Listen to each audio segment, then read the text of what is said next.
In the blistering heat of room 216, under 47 fluorescent lights and with 23 million students' futures hanging in the balance, Congresswoman Jasmine Crockett sits stone-faced across from Secretary Marco Rubio as he unveils the School Freedom Act, a plan that slashes public education funding and redirects billions toward private religious schools. But Jasmine isn't here to play politics. She's here to expose a system that calls inequality choice. As cameras roll and the tension cuts like glass, she reaches for a single folder, rises without warning, and changes the trajectory of the entire hearing. What truth did she unleash? That left even Rubio struggling for air. Stay with us. This is a story worth every second of your time. Under the blinding fluorescent lights of room 216 of the Rayburn House office building, the air felt less like policy debate and more like a powder keg waiting for a spark. Secretary Marco Rubio, with a crisp navy suit, an American flag pin on his lapel, and a rehearsed smile that flickered with calculated restraint, Rubio cleared his throat and launched into the opening statement for his School Freedom Act. "This is about restoring power to families," he said, his voice steady, polished. "No more one-size-fits-all education. No more children trapped by ZIP codes. The act would reallocate billions from public school systems into private school." Behind him, charts towered on easels, red arrows, green bars, maps of diverted funding. To the press gallery, it was a fresh pitch in an old debate. To the lobbyists seated behind him, it was the first move in a billion-dollar chess game. But on the other side of the room, beneath a sharp sweep of natural light, Congresswoman Jasmine Crockett sat almost statuesque, silent, still, and unmistakably alert. A single black notebook lay open in front of her, pages already filled with looping cursive and heavy underlines. She didn't interrupt. She didn't smirk. She simply watched. Watched as Rubio's fingers tapped twice on the table with every policy point. Watched as GOP lawmakers nodded along like metronomes, synchronized with entitlement. Watched as every sentence was met with applause from the school choice crowd, seated like a jury already told how to vote. Crockett's silence wasn't absence. It was calculation. She was letting them speak uninterrupted, unchallenged, unfiltered. Because when the powerful feel unopposed, they expose more than they conceal. She didn't need a microphone yet. She needed their assumptions. As she later whispered to her aide without looking up, "When they think no one's watching, they tell the truth."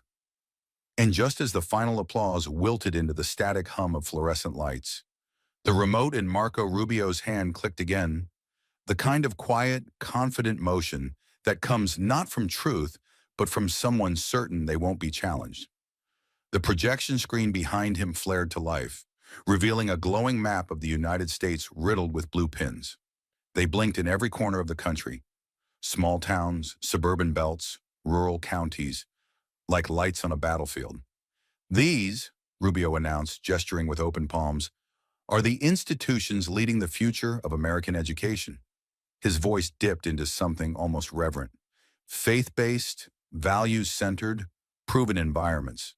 These are the schools we're empowering with choice and with funding." Names began scrolling beside the map. St. Gabriel's Academy, Harmony Covenant School, Light of Hope Preparatory. Logos adorned with crosses and doves glided across the screen like a parade of moral superiority. Rubio didn't mention that every single one of them was private, or that 94% were religious, or that not one answered to a democratically elected school board. He continued unfazed. "For too long, families have been trapped by government bureaucracy, forced to send their children to broken schools simply because of a street address. We are correcting that injustice today." Behind him, the screen zoomed in on specific districts: Houston, Atlanta, Jackson, Mobile. The pins multiplied. The numbers, our federal dollars, surged across the borders of public schools and into gated campuses few poor families could name, let alone enter. Rubio let the image breathe, confident it would speak for itself. But across the room, Jasmine Crockett leaned forward, slowly, precisely. She didn't blink. Her fingers flipped to a tab in her notebook marked OCR Report 2025. She raised her hand on just a few inches, and the oxygen seemed to thin. Mr. Secretary, she began, her voice level and clear, could you please read the full list of recipient institutions into the record? The room paused. Rubio hesitated. It was brief, a half-second skip, but enough. One of his aides rushed forward, whispering, sliding a folder onto the table. Rubio cleared his throat and began reading. Trinity Classical Academy, Covenant Gate, St. Jude's Academy of Excellence. It went on. Jasmine listened without interrupting, not because she agreed, but because she was counting. Names, states, patterns. Her silence was not concession. It was the fuse tightening. After 10 names, she spoke again. This time she held up a printed report. Government issued, embossed, and marked Office for Civil Rights. She read without raising her voice, but her words landed like lead. 80% of these institutions, 8 out of every 10, refuse admission to students with disabilities, learning differences, or from households below the federal poverty line. A quiet gasp somewhere in the gallery. The map behind Rubio didn't flicker, but it didn't need to. Its glow was now accusation. Jasmine laid the report flat on her desk and looked at Rubio, then across the dais. And that's when a congressman on Rubio's side broke ranks. Defensive, stern. Families, he said, have the right to choose a moral and safe environment for their children. A few nods followed. Rubio, grateful for the rescue, exhaled. Jasmine did not respond to him, not immediately. Instead, she turned her eyes back to the map, now distorted by meaning. Choice, she said finally, is a beautiful word, but only if you're holding the pen. She looked up. What about the children who were never given that pen? Who were born into ZIP codes that politicians forgot?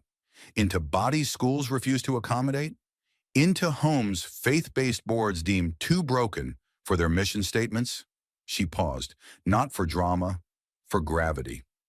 What do you call it when a system pretends to offer freedom, while quietly fencing off who gets to access it? And without waiting for an answer, she turned back to her notes. Because in that room, every silence spoke louder than their applause. The silence that followed Jasmine's indictment wasn't rhetorical.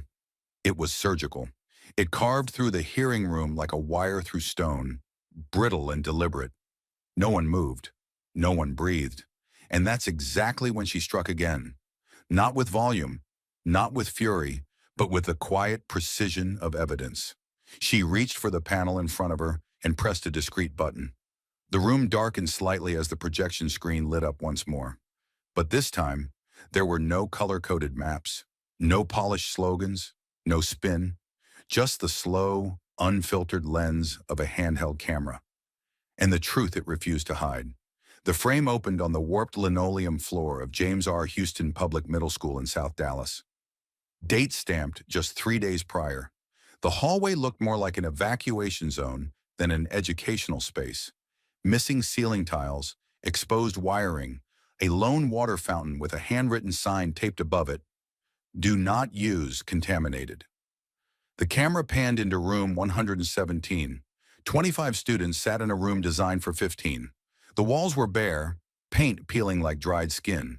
In one corner, a fan buzzed uselessly against the Texas heat, and then the camera rested on a boy, maybe 12, standing stiffly at the front of the class. He wore a uniform shirt 2 sizes too big and held in his hands a textbook so tattered it barely had a cover. His voice cracked, not with emotion, but with hesitation, the kind learned from being ignored. "I want to be an engineer," he said, "but our science book says Pluto is still a planet. It was printed before I was born." There was no music, no narration, just the hum of the broken fan and the faint creak of chairs. For 10 seconds, the image froze on the textbook. Foundations of Physical Science, 2004 edition. The spine was held together by duct tape. The corners had been chewed by time or pests. A girl in the background whispered, "We take turns sharing it." Then the screen went black for half a second, before cutting to something that felt like an entirely different world. The next shot opened on manicured lawns, stone arches, and white-pillared gates. St. Enoch's Preparatory Academy, located just 8 miles away, in the same school district. The sunlight glinted off tinted windows and gold-lettered signage. Excellence through faith. The tour footage glided across polished marble floors, through classrooms lined with smartboards and ergonomic seating, past a cafeteria that served almond milk and fresh strawberries. The school's website flashed briefly on screen, followed by a red highlighted figure, $4 million. Recent federal grant. Then came the bombshell. A PDF of the school's admissions guidelines was shown in full. Jasmine's voice narrated quietly off camera. St. Enoch's retains the right to deny enrollment based on behavioral fit, cultural alignment, or family value inconsistencies. Then one final line appeared on the screen, pulled from an investigative report. St. Enoch's rejected 40% of applicants last semester under cultural misalignment. Each word was circled, underlined, documented. No dramatics, no editing, just the juxtaposition, a broken public school teaching outdated science to children born into poverty, and a private religious academy, federally funded, that handpicked its students like club members. The chamber didn't erupt, it contracted, shrinking under the weight of what had just been seen. Even the Republican staffers stared forward, their pens paused midair. Jasmine didn't speak. She didn't need to. The screen had already said everything. We are not failing our children by accident. We are choosing to. And then the screen went black. Total stillness returned. Only Jasmine's pen tapped once, sharp and steady against the table, a sound louder than any argument. The screen went dark, but the silence it left behind was anything but empty. It throbbed with indictment, with the weight of all that had been exposed and all that had been ignored for far too long. No one dared reach for their phone. No one dared clear their throat. The hearing room, so often a theater of posturing, had been stripped down to something raw, something unavoidable. And that was when Jasmine Crockett stood. There was no dramatics in her movement, no grand gesture, just quiet authority, the kind that doesn't need to raise its voice because the truth is already roaring behind it. She turned toward the witness table, hands resting lightly on the polished wood before her, and locked eyes with Marco Rubio across the chamber. "Mr. Secretary," she said, her voice steady as stone, "have you ever stepped foot inside a public school in a neighborhood like South Dallas? Not for a photo op, not for a campaign stop. I mean, really stepped inside, where the ceilings leak, where the air conditioning hasn't worked in years, where the same algebra textbook has passed through 5 different generations of hands?" Her tone didn't waver. It didn't need to, because the absence of an answer was already thickening in the air. Rubio shifted slightly, offering the faintest smile, confident, almost smug, practiced like a signature. "Congresswoman," he said, "I didn't come here to cry over a broken system. I came here to fix it." A beat passed. Crockett didn't move, didn't blink, didn't even change the set of her jaw. But her voice, when it came, was colder now. Not cruel, but crystalline. "You don't fix what you've never funded. You don't get to starve a system, turn your back on it, and then show up with blueprints as if the wreckage wasn't by design." Her eyes narrowed, not with anger, but with precision. "You call it reform. I call it abandonment dressed in policy." Around the room, heads turned. Staffers paused. Even the stenographer hesitated for half a breath. Crockett leaned forward slightly, not to threaten, but to make sure every syllable landed. "You say you didn't come here to cry, but maybe if you had, you'd finally understand why our kids have nothing left to dry their eyes with." The final words of Jasmine Crockett's indictment still vibrated through the hearing chamber like the aftermath of a thunderclap. But she didn't pause for effect. She pivoted. A flick of her hand activated the screen behind her once more, replacing the last emotional blow with something colder, harder. Data. "Let's step away from sentiment," she said calmly, almost clinically, as if peeling off a glove before surgery. "Let's look at what we're actually buying." The lights dimmed slightly as a government-issued seal appeared on screen.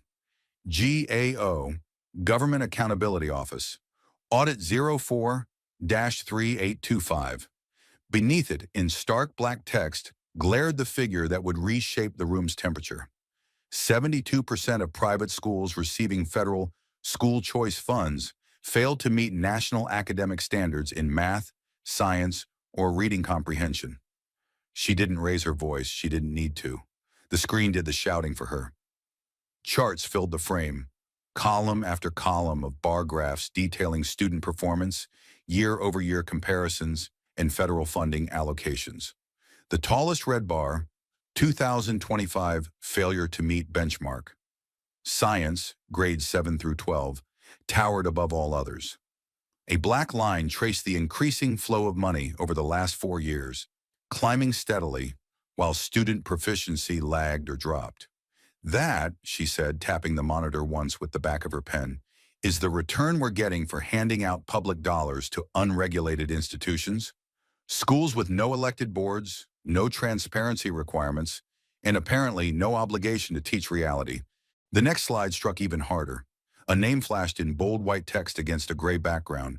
Cedar Dominion Academy. Federal allocation, $5 million. FY 2024 to 2025.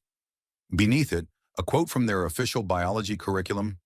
Students will learn that all life began 6,000 years ago, per the book of Genesis. Evolution is not a fact, but a theory in dispute. Dinosaurs coexisted with early humans before the Great Flood. The silence in the room was no longer respectful. It was stunned. You could feel the tension tighten, breath by breath, as lawmakers on both sides of the aisle shifted in their chairs, unsure whether to look at Jasmine or away from the screen. But she didn't flinch. She walked forward, stopped precisely center stage, and let her voice harden to a gleaming edge. There are students across this country, she said, who are studying by flashlight because their classroom lights don't work, who are learning photosynthesis from pages falling out of a 20-year-old book, who share desks, textbooks, and sometimes meals because their schools are underfunded, overcrowded, and overlooked. She turned her gaze directly to Rubio, her tone not angry but surgical. And yet, you're sending $5 million, our dollars, to a school that teaches theology as biology, to a school that tells children the Flintstones was a documentary. She turned back to the room. What are we funding here? Education? Or a tax-subsidized fantasy camp for the ideologically pure? The screen clicked again, and the image shifted to a composite of more schools, each name paired with a red, flagged label by the Department of Education's now defunded Office of Standards Enforcement. Underneath, in fine print, were notes like, does not offer special education services, no certified science instructor on staff, curriculum not aligned with state benchmarks. Jasmine circled back toward the dais, her footsteps deliberate, her voice slower now, the kind of slow that comes when the blade is being drawn in full view. We are hemorrhaging funds into institutions that get to pick their students, ignore federal guidelines, and still cash the checks.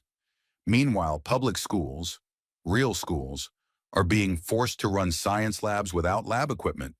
She gestured upward at the screen again. That's not school choice. That's a rigged game, and the House always wins. Then she stopped, eyes fixed on Rubio.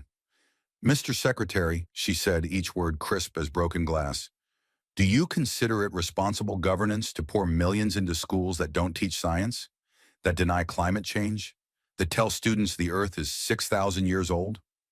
Rubio opened his mouth, but she kept going. Fast, sharp, relentless. Because if that's what we're calling education now, then we owe every child in America an apology, especially the ones who still believe facts are worth fighting for. She held up the GAO report one last time. This isn't a political attack, it's an audit. Your program, your signature reform, is failing by every measurable metric except one: ideological purity. The air tightened as if waiting for a gavel that hadn't yet dropped. You want to talk about freedom? Let's talk about the freedom to learn truth, the freedom to ask questions, study science, debate facts, not parrot dogma because the funding contract says so. Then came the final turn. She pointed once more at the screen, now frozen on Cedar Dominion Academy's Earth Science Overview, which made no mention of tectonic plates, but devoted 2 full units to flood geology and fossilization in Noah's era. Her hand dropped slowly and her gaze locked dead on Rubio's. Are we, the American taxpayers, funding education or underwriting a mass exodus from reality? She paused, just long enough for the weight of it to settle like cement. Is this a school system or a state-sponsored hallucination? There was no applause, no rebuttal, just the soft hum of fluorescent lights and the distinct sound of one truth colliding head-on with a nation's illusion. The air in the chamber had thickened to something close to grief, not loud, not chaotic, but slow, suffocating like smoke after a fire.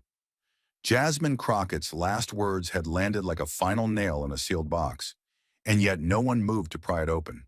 There was no counterpoint, no pivot to talking points or safe statistics, just the shared discomfort of a room that had been forced to look directly at the machinery of neglect it had helped build. The chairman glanced down at his schedule, cleared his throat almost apologetically, and said with solemn weight, "We now open the floor for public testimony." The doors creaked open behind the dais, not dramatically, but with the sound of something old, rusted, and reluctant. A name was read into the record, and a woman entered, slowly, deliberately, like every step cost her more than she could afford to give. Her name tag read Maria L. Thomas, but she didn't need introduction. She carried with her the quiet authority of someone who had survived things no hearing could ever fully name. She was dressed simply, a clean blouse, wrinkled slacks, cheap flats with worn soles. Not because she didn't care, but because the last time she had an extra $40, she spent it on asthma medication for her son. The mic wavered as she adjusted it. Her hands trembled slightly, not from nerves, but from exhaustion. She took a single breath, not to center herself, but to push the weight off her chest just long enough to speak. "I work 2 jobs," she began, her voice so soft it made the room lean forward to catch every word. "I clean offices at night. I stock grocery shelves in the morning. I don't say that for pity. I say it because I'm tired of being invisible." She glanced down at the written notes she had scribbled on a grocery receipt, then looked back up with eyes that had long since run out of patience. "I'm a mother, a single mother, and I have spent the last 3 weeks pleading, not applying, pleading, with a private school to accept my son. Not because I believe in their mission, not because I want him to be wrapped in stained glass and chapel bells, but because our public school has nothing left to give." Her voice cracked. She didn't try to hide it. She kept speaking, each word sharper than the one before. "Our school lost its music program last year, then the art teacher, then gym. Now the nurse is gone, replaced by a part-time secretary with a thermometer and a locked drawer labeled medication unavailable. Last month my son had a fever, 103.7. He sat in the hallway for 2 hours with a wet paper towel on his forehead because there was no one qualified to help." She paused, breathing now not just through her lungs but through a wound. "The school can't afford it. That's what they told me. Can't afford a nurse." In the gallery no one moved. A few heads dropped. One aide put their phone face down. The weight of her story was undeniable because it wasn't rare. It was common. That was what made it unbearable. Maria kept going. "And now I'm supposed to celebrate school choice? I'm supposed to smile while I fill out 20-page applications for institutions that ask whether I attend church, what I believe about marriage, what kind of home I raise my child in? And still, they reject him. No reason, just a line in an email, does not meet cultural alignment." A tear slid down her cheek, and she didn't wipe it away. "What does that mean? That we're too poor? Too black? Too public? What culture am I failing to align with? The one where kids get books, or the one where only some of them do?" She clutched the podium now like it was the only thing keeping her from collapse. "I'm not asking for luxury. I'm not asking for privilege. I'm asking for a math class that doesn't cancel mid-year because the teacher had to get a second job. I'm asking for a school nurse, a gym, a song, a place where my son can be more than a number on a wait list." There was a long silence when she finished. Not out of politeness, out of reverence. She didn't walk off the platform. She stepped down like someone returning from a battlefield. Her shoulders slumped slightly, her hands shaking again as she reached for her purse. as if hoping she hadn't just spilled too much of her soul into a room full of suits. And then, as she passed by the witness table, Jasmine Crockett stood, not in grand defiance, not to claim credit. She stood because no one else had, and she walked slowly but surely until she reached the woman whose voice had cracked open the chamber more than any statistic could. She didn't speak. She didn't offer platitudes or slogans or staffer-assigned talking points. She simply placed a hand, firm, grounded human, on Maria's shoulder. It wasn't performative. It wasn't a photo op. It was solidarity, the kind that speaks louder than microphones, louder than news coverage, louder than laws that never make it past committee. It said, "You are not alone in this fight. I see you, I hear you, and I will not look away." That moment, brief, unscripted, quiet, would never appear in the official minutes. But for those in the room, it was the most honest, devastating, and necessary act of the day. The kind of truth no funding formula can bury. The weight of Maria Thomas's testimony still pressed against the chamber walls like an unshakable fog, heavy with the truths no policy brief could neutralize. But silence is a threat to those who rely on structure, and it didn't take long for the machinery of political counterplay to roar back to life. Just as the emotion of the moment threatened to rewrite the entire tone of the hearing, a young aide in a tailored gray suit cut through the hush like a blade.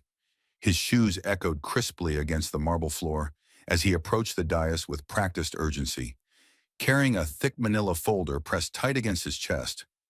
Not evidence, but ammunition. He handed it directly to the chairman, who adjusted his glasses and cleared his throat. "Entering into the record," he intoned, "a submission from the Office of the Secretary, a public letter signed by 1,217 parents representing private and faith-based educational institutions." The screen behind the witness table flickered back to life, and this time it was no longer graphs or audit reports or videos of broken classrooms. Instead, it filled with staged photographs, children in neat uniforms standing in front of crosses, families holding hands in prayer circles outside sun-drenched campuses, teachers with Bibles raised beside the American flag. These weren't statistics. They were symbols, and symbols in the right hands could cut deeper than facts ever would. The letter itself appeared next, oversized, perfectly typeset, under a heading in bold serif font, "In defense of our children's spiritual freedom." The message was unmistakable. It praised the School Freedom Act not for measurable academic outcomes, but for its moral agenda, returning authority to God-fearing parents, shielding students from secular agendas, rescuing our youth from spiritual decay. There was no mention of test scores, dropout rates, or educational parity, but there was fire and righteousness, and the faint scent of manufactured martyrdom. It was politics cloaked in the language of salvation. Then came the voice that pushed the moment into a new arena, one far more treacherous than budgetary debate. A senior Republican congressman, leaning forward in his chair with hands clasped in theatrical solemnity, turned toward Jasmine Crockett. "Congresswoman," he said, his tone sharp but wrapped in diplomatic courtesy, "given your repeated objections to the redirection of federal funds toward faith-based schools, schools chosen freely by thousands of devout families, are you, in effect, opposing religious freedom itself?" The words echoed like a charge being read in a courtroom. Not a question, a trap, designed to reframe the conversation from policy to persecution. A low murmur stirred through the chamber. Cameras swiveled toward Jasmine with a hunger that had nothing to do with truth and everything to do with spectacle. And somewhere outside the room, as if on cue, the headlines began to emerge. Breaking Crockett grilled over religious liberty stance. Another soon followed, Jasmine versus Jesus? Within minutes, screenshots of the moment flooded social media, surgically cropped to show Jasmine mid-expression. No context, just a frame, frozen and weaponized. One tweet read, "Crockett declares war on Christian education." Another, "She wants to tell your pastor how to teach your kids." None of it true, all of it effective. Jasmine remained still, her fingers laced tightly on the table, her posture composed but coiled. She didn't reach for a rebuttal immediately, because she knew this was no longer about her words. It was about how they would be twisted before they even left her mouth. She was being framed not as a legislator, but as an apostate. The accusation wasn't that she failed to protect the budget, it was that she dared to challenge a sacred narrative, one where school vouchers were painted as divine instruments and public education was portrayed as the enemy of faith. She breathed once, slowly, not to center herself, but to push against the tidal wave of distortion forming just beyond the chamber walls.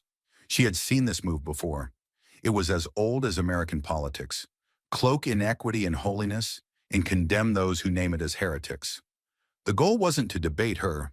It was to exile her from moral legitimacy, to paint her not as a truth teller, but as a threat to the spiritual order, especially in front of cameras that could cut and paste her into any narrative they chose. But Jasmine didn't rise. Not yet, because she understood something they didn't. Silence, when chosen, is not surrender. It is precision. And in that moment, her stillness spoke volumes louder than their sanctimony, because everyone in that room, even those who'd never admit it, knew what this really was: a diversion, a carefully timed sleight of hand to change the subject from a boy sharing a broken science book to a woman who dared to question the cost of ignorance dressed in righteousness. The echo of the congressman's question, "Are you opposing religious freedom?" still hung in the chamber like a lingering stench, manufactured outrage polluting what was once a fact-based inquiry. Jasmine Crockett had not taken the bait. She had let the weight of silence choke the performance until it collapsed under its own theater. And then, in that charged stillness, she moved, not to defend herself, but to deliver a truth so sharp it wouldn't just change the tone of the hearing, it would puncture its very foundation. She reached into the thick leather folio before her, with the slow, deliberate motion of someone about to ignite something irreversible. No rush, no panic, just surgical purpose. "Since we're now discussing intent," she said, her voice cutting cleanly across the room, "I'd like to enter into the record a document provided by a former staffer from the Office of the Secretary." She raised a single page, white, plain, unassuming, and held it in the air like an indictment. The committee clerk stood, eyes widening slightly, as Jasmine handed it over with no flourish. "This," she continued, "is an internal email, marked Confidential Strategy Communication, authored 6 months ago by a senior advisor to Secretary Rubio. It concerns the distribution of federal education funds under the School Freedom Act." At her signal, the projection screen came to life once more, but there were no bar graphs this time, no children in uniforms or families in prayer circles, just black text on a white background, a subject line, funding allocation strategy, priority zones, a timestamp, a signature, and one paragraph, highlighted in yellow, now expanded to fill the screen. Jasmine read it aloud, slowly, clearly, no emotion, just execution. "Ensure the reallocation of federal education grants is targeted toward conservative religious communities, specifically those who delivered turnout for us in the last election. These voters must see tangible returns before the next cycle." Gasps. Not from the gallery, not from aides, from elected officials. Chairs creaked as members leaned in, squinting at the screen, some instinctively glancing at Rubio as if to confirm whether this was real, or if they'd walked into a hearing that had suddenly become a courtroom. Jasmine didn't stop. She lowered the page with care and turned her full attention to Rubio, whose face had lost the practiced stillness he wore like armor. His eyes flickered, not toward Jasmine, but toward his own staff behind him. No one moved, no one offered a rebuttal, no one dared. She stepped closer to the mic, both hands on the desk now. "Let me be absolutely clear," she said, her voice low but resolute. "This wasn't a miscommunication. This wasn't a rogue line from a careless intern. This was a written directive from the highest levels of the Secretary's office, advising that taxpayer funds meant for education be used as political currency, not allocated based on need, not based on a school performance, not even based on capacity, but based on loyalty." She let that word hang there. Loyalty, not learning, not literacy. Loyalty. Is this what we've become? She asked. A nation where children are worth educating only if their parents voted the right way? Where government funding is a reward for ideological obedience instead of a right grounded in the Constitution? No one responded. Because what could they say? The document was still glowing on the screen, undeniable in its clarity, damning in its honesty. The very thing they had accused her of, injecting ideology into education, was now exposed as the actual operating policy of the office she was questioning. Rubio opened his mouth as if to speak, but no sound came. His hand twitched toward his glass of water. He lifted it halfway, then set it down without drinking. His expression was no longer confident. It was tight, controlled, the face of a man calculating damage, not delivering vision. Jasmine tilted her head slightly, not in arrogance, but in astonishment. You stood here for an hour, she said, telling us this was about freedom, about faith, about saving children from broken systems, and now we find out it's about turnout? Her voice hardened, sharpened. You didn't save anyone. You bought silence. You redirected resources away from the voiceless to appease the already empowered, and you did it with our money. Behind her, aides were frantically typing. Reporters were already drafting headlines. But Jasmine wasn't done.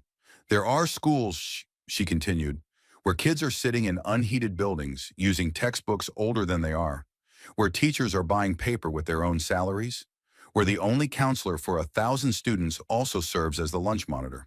And yet those schools didn't make your priority zone list, not because they're unworthy, but because they're inconvenient, because their communities didn't vote for you. She gestured again to the screen. That's not just corrupt, it's cruel, and it should disqualify any claim you've made about fairness, faith, or future. The chamber was silent again, but this time not out of tension, out of stunned recognition. The kind of silence that only follows after truth has broken through denial like glass. The kind of silence that precedes collapse. And Jasmine Crockett, still standing, didn't gloat. She didn't smile. She simply leaned forward and spoke with finality. This isn't about religion. This isn't about reform. This is about rigging the game, and now the country sees it. The chamber had just endured the kind of silence that follows a moral collapse. Not because the truth hadn't been known, but because it had finally been made undeniable. Undeniable enough to print, to share, to chant. Outside the marble walls of the Capitol, the reaction had already begun. First in murmurs, then in motion. Teachers still in lanyards and tennis shoes, college students wrapped in protest banners, single mothers holding hands with children wearing paper signs. They filled the steps like a rising tide. News choppers buzzed overhead. Reporters with hastily inked press passes lined the fences. Someone began to chant, "Fund our futures, not your donors." It spread quickly, echoing against stone pillars and metal barricades. From street level, it looked like a movement, but from inside that chamber, it sounded like a reckoning.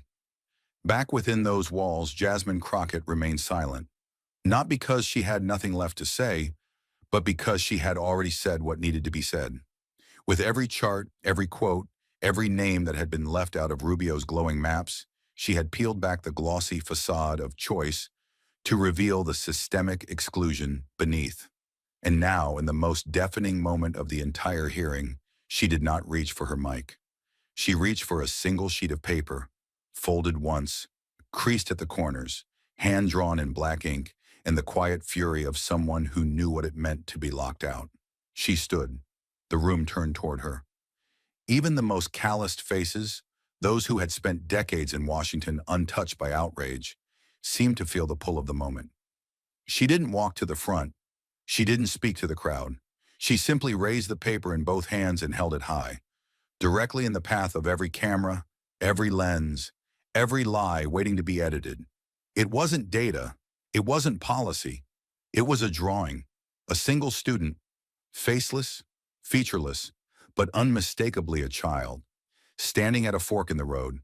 On one side, a building in ruin, windows shattered, a door with chains and a handwritten sign, "Closed due to budget cuts."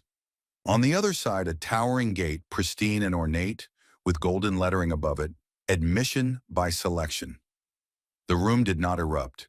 It folded into a silence so tight it became unbearable. That image, oh, so simple, so direct, said what hours of debate could not.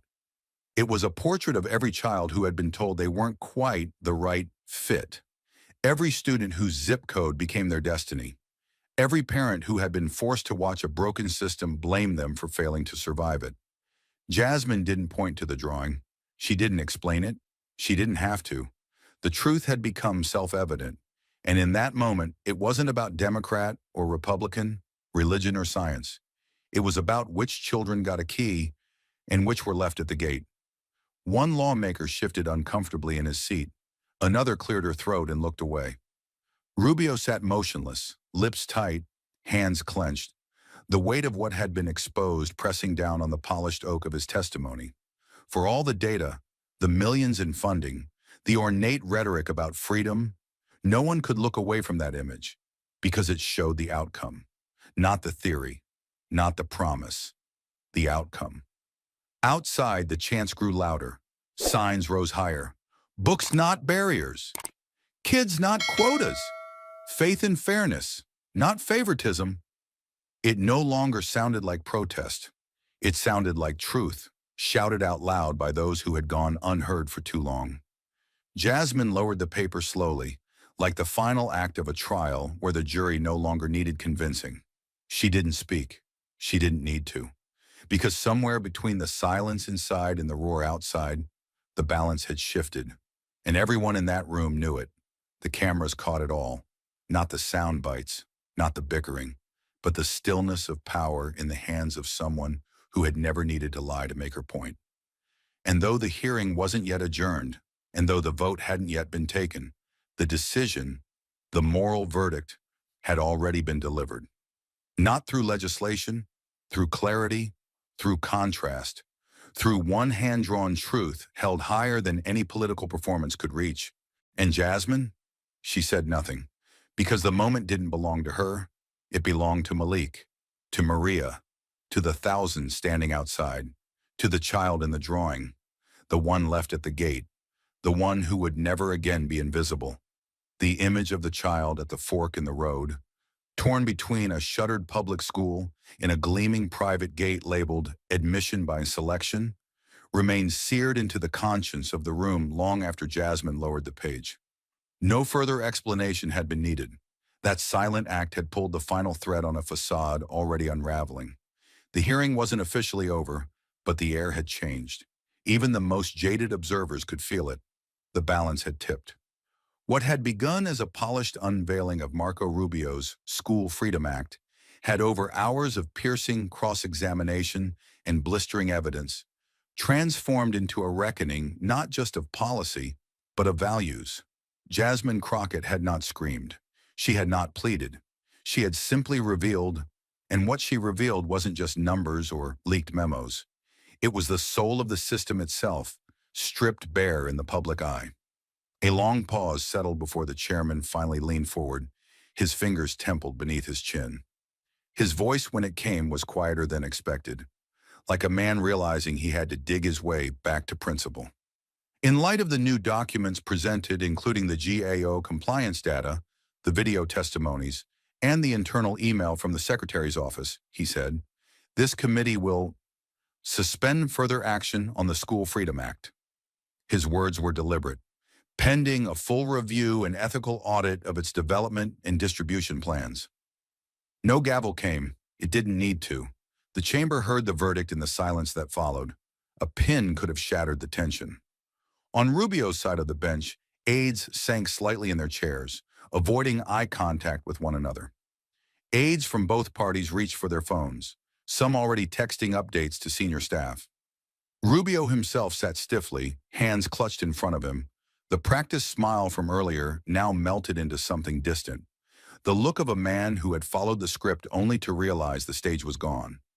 Outside, the crowd that had gathered during the hearing, a coalition of teachers in worn hoodies, parents still wearing cafeteria aprons, college students with protest slogans etched across cardboard, erupted.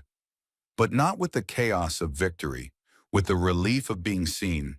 Signs that had sagged in the sun now rose again. Someone shouted, "Justice for our classrooms!" And the chant caught fire. "Justice for our classrooms!" Again, louder, until it became a drumbeat. And for the first time all day, Capitol Security did not try to silence them. Back inside, Jasmine didn't move. She didn't smile. She didn't nod. She simply lowered her hand, folded the page, and returned it to her binder. Because this wasn't a celebration. This wasn't a battle won. It was a pause, a breath drawn between storms. And yet the press didn't wait. As soon as the chairman adjourned the hearing, reporters surged through the corridor, microphones raised like bayonets. Producers barked questions into earpieces. Anchors rehearsed sound bites for their evening leads. The phrase, "bill suspended," was already scrolling across news tickers nationwide. Crockett exposes school funding scandal. Act halted in shock committee. Twist, was it all a political payback scheme? Jasmine exited not through the front entrance, but through a side corridor known to Hill veterans. A hallway lined with forgotten bus and chipped tile, untouched by the frenzy of cameras. Her staff flanked her closely, offering her silence instead of praise. They knew her well enough not to speak yet, but the press found her anyway. A young journalist, barely older than Malik, sprinted from a side elevator and caught up to her just as she neared the exit stairs. He was winded, sweat shining across his temple, but his recorder was steady. "Congresswoman Crockett," he called, his voice cracking from urgency. "Do you consider this hearing a victory?" The question, so basic, so prepackaged, sliced through the hallway like a stray shot. Jasmine stopped walking. The hallway froze with her. She didn't turn. She didn't shift. Her eyes remained fixed forward, past the worn marble, past the security guards, past the sunlight bleeding in from the columns outside. She let the silence stretch, not as a stall, but as a statement. Then she said it, softly, without facing the recorder, without adjusting her tone for the media.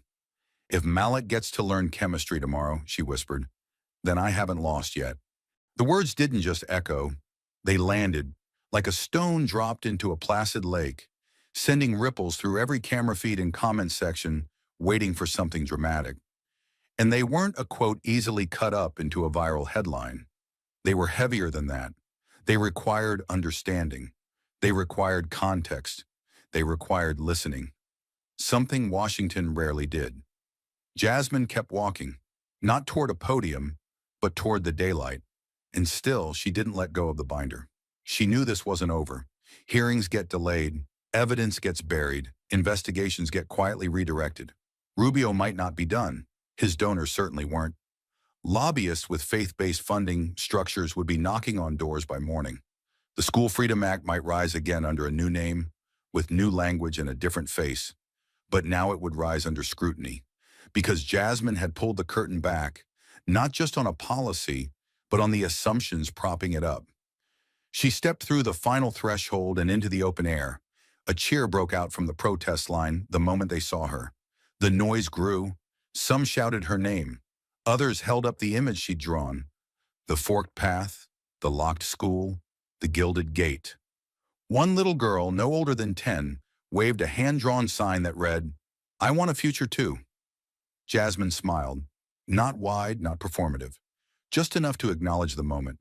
Enough to say, "I see you." But she didn't stop, because chemistry class starts at 8:10 in South Dallas, and Malik still doesn't have a lab.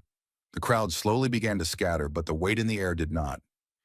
Even as chants softened and the sun began to dip behind the Capitol dome, the fire Jasmine had ignited refused to dim. But the battle cry had passed. What remained now was quieter, more dangerous. The silence where reflection settles. And Jasmine knew. That was where the real test began. You could rouse a nation for a moment, but would they stay awake? She sat alone now on the concrete bench behind the East Wing. No cameras, no staff, just the hum of distant traffic and the faint echo of children's voices from a nearby school tour. Her binder sat unopened beside her. She stared ahead, not at the horizon, but at the questions hanging in the stillness. Because change, she had learned, doesn't come just from confrontation. It comes from meaning, from understanding why the fight matters. especially when no one's watching. Her mind drifted, not to policy or numbers or sound bites, but to Malik, to the way he had looked down when he spoke, to how carefully he had turned the brittle pages of his 2004 science textbook as if it might fall apart if he opened it too wide, to the way he asked her, "Do engineers have to know calculus?" As if dreaming were already a luxury. And that was the lesson no act of Congress could ever legislate, that the real theft wasn't just of books or teachers or HVAC units. It was the theft of imagination, of potential, of belief. Jasmine had faced sharp tongues and cold stares before. She'd been called too loud, too angry, too political. But what she'd never get used to was watching a child lower their voice. Not because they were shy, but because they had learned that dreams draw punishment. That hope is fragile, that if you expect too much, you risk too much. And that in America, the wrong ZIP code teaches you that lesson by the third grade. She inhaled deeply, the weight of that truth tightening across her chest. Every law she fought, every budget she dissected, it all came back to that single, unbearable image, a child apologizing for wanting more. That was the moment Jasmine understood something no Harvard degree or committee chair could teach. This fight wasn't really about schools. It was about worth, about who gets to feel seen, and who's told they're invisible unless they become exceptional. And even then, only maybe. She had grown up in a working-class neighborhood where ambition was seen as both a gift and a threat, where teachers worked 2 jobs and still bought markers out of pocket, where kids shared textbooks with missing pages like they were smuggling contraband, where success stories were whispered like rumors because they were rare enough to still feel unreal. She had escaped the statistics, but she had never escaped the memory. And now as she sat beneath the shadow of the Capitol, a building older than the Civil War but still unable to pass laws to give every child a working bathroom, she realized something else.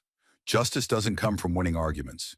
It comes from remembering pain without turning away, and carrying it into rooms where others would rather forget it. Her phone buzzed. Dozens of missed calls, texts, offers to speak on cable shows that evening. But she let it ring. Because this moment, this quiet moment, held more truth than any broadcast.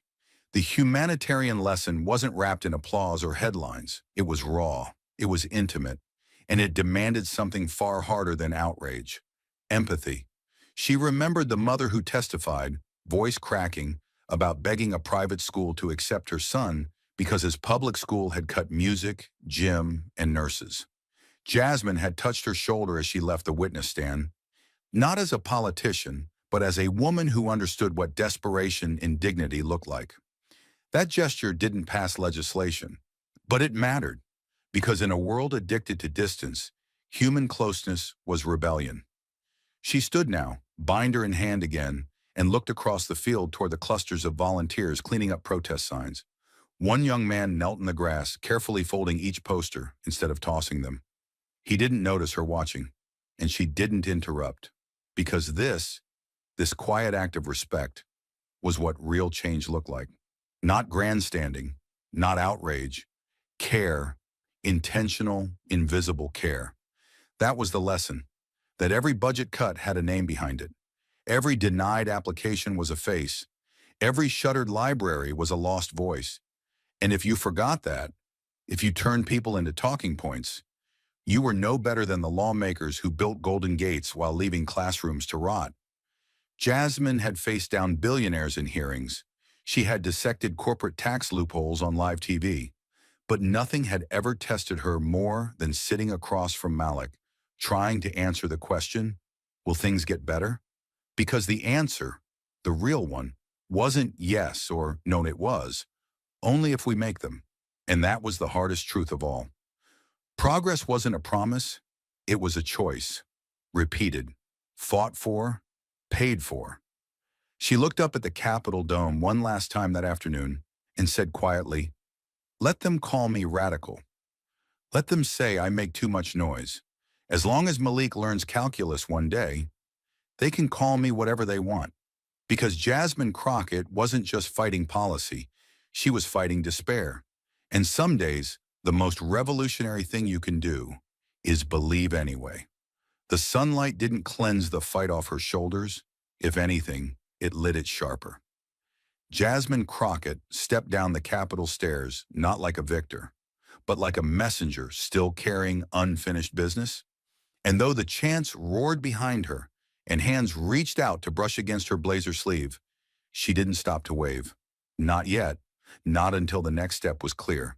Because no matter what the headlines would say tonight, she knew the system wouldn't collapse from a single hearing. It had scaffolding too old, too reinforced, too wrapped around the necks of those it claimed to serve. And the truth, no matter how powerful, was only a spark unless someone moved toward the fire. She turned at the bottom of the marble steps. Cameras followed. Protesters quieted. It wasn't planned. It wasn't staged. It was something heavier. A kind of silence that asks, "What now?" And Jasmine answered with her eyes first. Steel, not softness. Then with her voice rising over the crowd like a warning bell. "This is not the end," she said, no microphone needed. "This is the beginning of exposure, the beginning of resistance. But beginnings die when people go home and let comfort replace conviction." Her voice cracked like a whip against the heat. "So don't go home." The crowd tensed forward, magnetized by something beyond anger. Something like responsibility. Jasmine stepped up onto the stone barrier, binder in hand, wind pushing strands of hair across her cheek. She didn't flinch. "If you're a teacher," she called, "then tell the truth. Tell them your school is crumbling. Tell them what it feels like to buy your own paper and still be blamed when a child can't read." Heads nodded. A woman in a cafeteria apron wept silently behind a banner that read, "Fund youth like you fund war." Jasmine's voice sharpened. "If you are a student, document everything. The missing books, the mold, the broken fans, because the people voting on your future have never set foot in your present." She turned slowly, scanning the crowd. "If you are a parent, don't just write to Congress. Write to your neighbor. Write to your church. Ask why a school that takes your tax dollars can reject your child because they don't fit the culture." Her voice dropped for a beat, then hit again like thunder. "And when they call that freedom, you ask them, whose freedom? Because freedom that builds gates while tearing down bridges is not freedom. It's theft." A wave of gasps and claps broke through. Jasmine didn't pause. She was lit from inside now, the words not read from paper, but from lived fury. "They want you tired. They want you cynical. They want you afraid to speak because the moment you speak, they lose control of the narrative." Her voice climbed. "So speak louder, march longer, organize harder." She pointed to the Capitol dome behind her.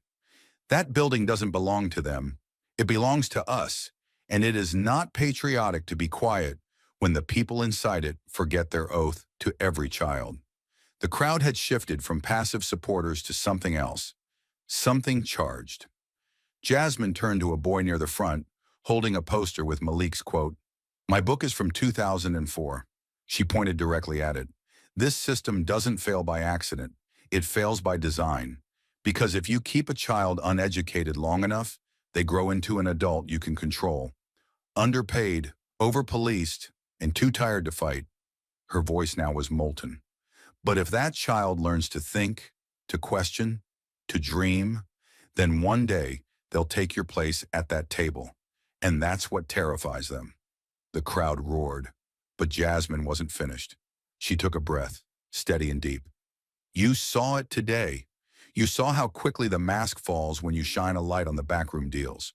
An email, one email, changed the course of this bill, not because I was louder, but because I was prepared. So get prepared.